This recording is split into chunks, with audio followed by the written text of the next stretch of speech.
हरदीप सिंह निज्जर एक कनाडाई सिख अलगाववादी नेता थे। खालिस्तान आंदोलन से जुड़े हैं, जो एक स्वतंत्रता आंदोलन का आह्वान करता है। सिख का राज्य भारत में जन्मे निज्जर 1990 के दशक के मध्य में कनाडा चले गए।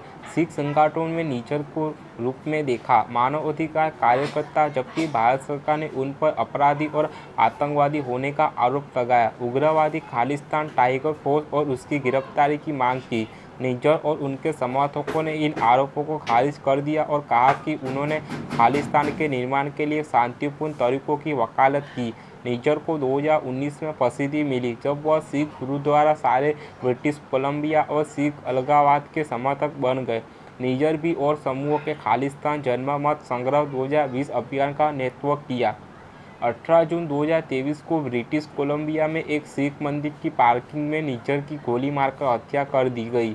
18 सितंबर 2023 को कनाडाई प्रधानमंत्री जस्टिन ट्रूडो ने कहा कि कनाडाई खुफिया एजेंसी विश्वसनीय आरोपों का पीछा कर रही थी। एक संभावित लिंक भारतीय सरकारी एजेंटों और निज्जर की हत्या के बीच। हत्या के बाद कनाडा निष्कासित देश का एक भारतीय राजनीतिक का भारत के विदेश मंत्रालय ने हत्या में शामिल होने से इनकार कर दिया, जैसे को तैसे की कार्रवाई में एक शिक्षक कनाडाई राजनीतिक को निष्कासित कर दिया। अक्टूबर 2023 तक कनाडाई अधिकारियों ने हत्या के समर्थन में अभी तक कोई गिरफ्तारी नहीं हुई, लेकिन कहा गया है कि वे 3 संदिग्धों की जांच कर रहे हैं और कनाडा ने भारत सरकार को शामिल करने वाला कोई सबूत नहीं दिया है। संवेदनशील खुफिया स्रोतों और विधियों की सुरक्षा की आवश्यकता का हवाला देते हुए निज्जर मूल रूप से जलधारा पंजाब और 1990 के दशक के मध्य में कनाडा चले गए। द ट्रिब्यून के अनुसार निज्जर को 1995 में पंजाब में सशस्त्र विद्रोह पर कार्रवाई के दौरान भारत में गिरफ्तार किया गया था। निज्जर 10 फरवरी 1997 को एक फर्जी पासपोर्ट का उपयोग करके कनाडा पहुंचा, जिसने उसकी पहचान रवि शर्मा के रूप में की और शरणार्थी बन गया। दावा एक शपथ पत्र में उन्होंने संकेत दिया कि उनके भाई, पिता और चाचा सभी को गिरफ्तार कर लिया गया था और उन्हें खुद पुलिस द्वारा प्रताड़ित किया गया था। उनका दावा खारिज कर दिया गया क्योंकि अधिकारियों ने सोचा कि उनका दस्तावेज असंगत रूप से मनगढ़ंत था। पैनल ने लिखा कि उसे यह विश्वास नहीं है कि दावेदार को पुलिस ने गिरफ्तार कर लिया था और उसे पुलिस द्वारा प्रताड़ित किया गया था।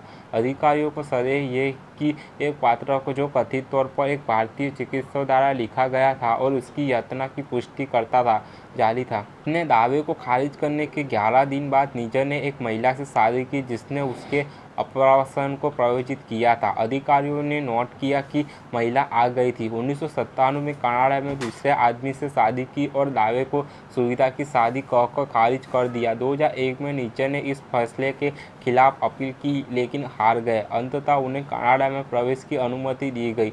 मार्क मिलर, कनाडाई आवासन, शरणार्थी और नागरिकता मंत्री। निज्जर 25 मई 2007 को कनाडाई नागरिक बन गए।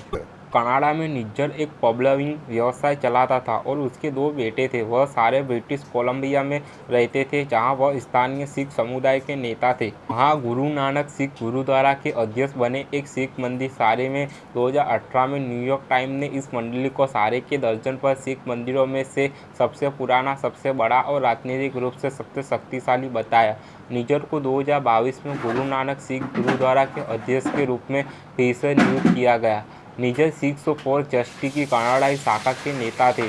कहा गया कि निज्जर अक्सर सक्रिय रूप से मानवाधिकारों को उल्लंघन के खिलाफ शांतिपूर्ण विरोध प्रदर्शन का नेतृत्व करते थे। भारत में हो रहा है और खालिस्तान के समर्थन में है। कनाडा के विश्व सिख संगठन का समर्थन प्राप्त है। सिख प्रवासी खालिस्तान आंदोलन भारत पे प्रतिबंधित थे, लेकिन इसे सिख फॉर जस्टिस द्वारा प्रायोजित खालिस्तान आंदोलन के समर्थन में, जो एक स्वतंत्र सिख राज्य की मांग करता है, सिख प्रवासियों के बीच एक अनौपचारिक का जन्मत्र संग्रह का आयोजन कर रहा था। अपनी मृत्यु से पहले के महीनों में वह के रूप में मान्यता देने का आह्वान किया गया। एक नरसंहार 2012 में उन्होंने हस्ताक्षर एकत्र करने वाली याचिका प्रसारित की, जिसमें संयुक्त राष्ट्र से 1984 में भारत में सिख विरोधी हिंसा को